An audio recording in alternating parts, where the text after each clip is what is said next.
Hi, Robert Lederman here. Nice to see you again.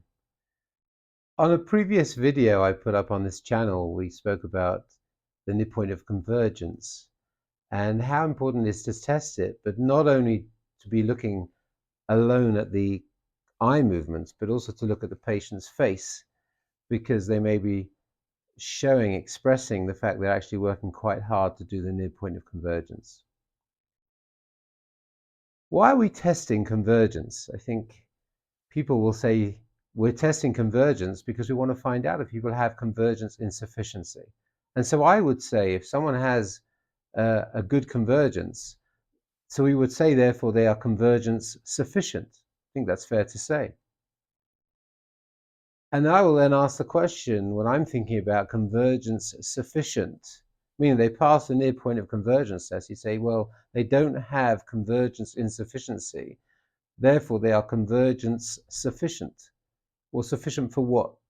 Sufficient for reading piano music, sufficient for reading, sufficient for catching a ball as it comes towards them, looking at an object. What are people actually sufficient for? And I think it's a very important question for us as optometrists to answer, because we have a patient sitting in the chair, they're trying to do all sorts of different things in their life. And what we really need to answer is whether they're able to meet the visual demands of their life.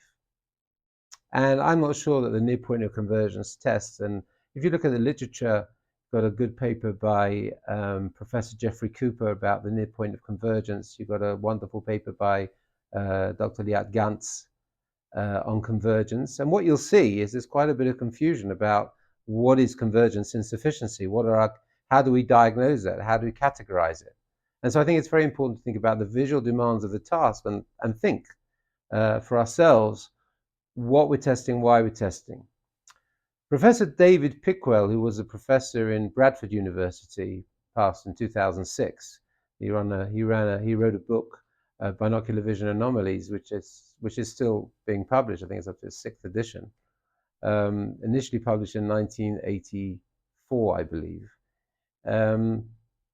He speaks about jump convergence, which I'll explain the way he does it, and I'll tell you how I do it, and we'll talk about why it is important, why I think it's important. And the test that Professor Pickwell talks about, he says you hold one target at 15 centimeters, the other target at 50 centimeters. The patient, you'd be holding the targets for the patient. They'll look at the far target, then the near target. Now, he doesn't say about to do this in a repeated fashion, but I would suggest if you are doing it, to do it in a repeated fashion, because we need to be able to sustain our eye teaming, our convergence, and be able to do it in a repetitive manner, especially if you're copying from the board, for instance. And what you need to look for is if the eyes do move, there's no hesitancy. And the other thing I would say this is a great test for is to look at if there's any asymmetry. So sometimes you'll see the two eyes coming together, and sometimes you'll see a 1-2 movement, a 1-2 movement, a 1-2 movement. Now, Dr. Jan Richard Bruinach has written quite a bit about myotendinous cylinders and proprioceptive feedback from extraocular muscles to the brain. And I think that's what you're actually seeing. I'm sure that needs some more research or clarification. But, we have the motor connectivity, fine motor between two sides, between muscles and our brain is going to manifest itself in our fine motor coordination. We're able to control one hand better than the other hand.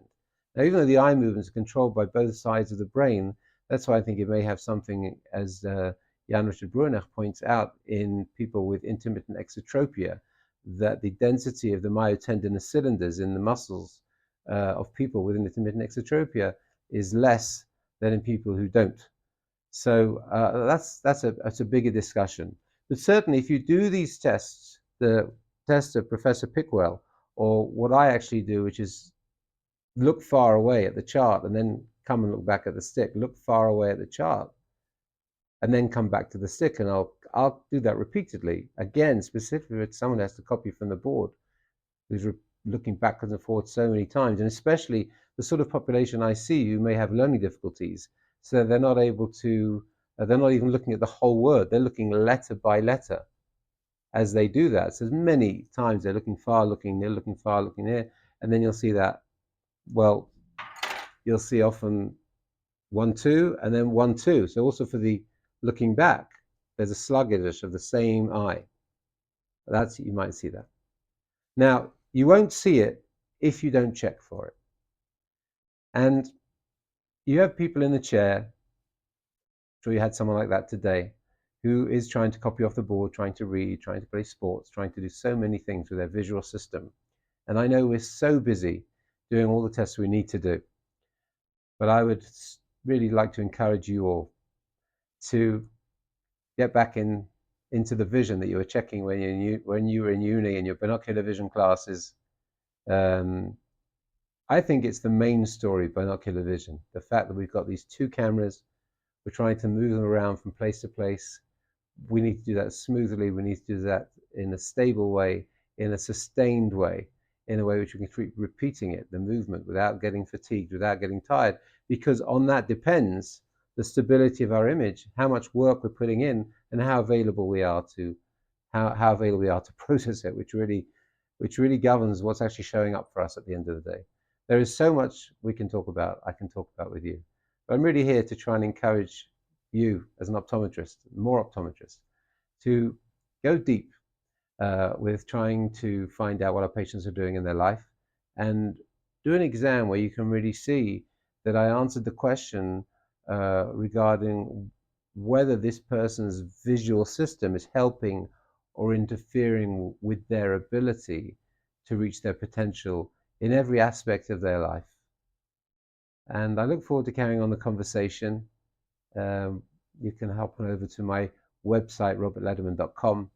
You can sign up for a newsletter so I can keep communicating with you and let you know about my upcoming courses as well. We'll be running a course, Mastering the Foundations, which is really giving you a hand to step into this world of evaluation, diagnosis, management of visual inefficiencies which are affecting people's ability to perform maximally in their life. It's often presented as a huge, huge learning curve, and it can be, but I'm aware of that. I wanted to take you step by step through the journey. So I hope to be in touch. All the best.